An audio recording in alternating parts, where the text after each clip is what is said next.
ভয়ঙ্কর একটি দুর্ঘটনা। এই ঘটনাটা ঘটেছে সৌদি আরবে। দেখেন আগুন নিয়ে খেলা করাটা কতটা ভয়ঙ্কর। ভিডিওটা আপনারা দেখেন শেষ পর্যন্ত। এই লোকটা অল্প কিছুক্ষণের ভিতরেই লোকটা একটা দুর্ঘটনায় মারা যাবে।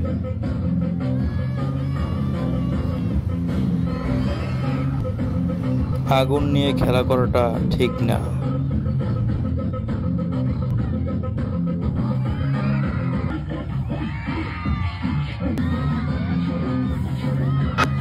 এই যে দেখেন এখনই আগুনটা লেগে গেল মুখের ভিতরে, একবারে দেখছেন, একবারে মুখের ভিতরে আগুন চলে গেছে। দেখেন, হায় হায় রে, আগুন নিয়ে খেলা করাটা কতটা ভয়ঙ্কর। দেখেন কয়েক সেকেন্ডের ভিতরে একবারে ধোঁয়া হয়ে গেছে সব।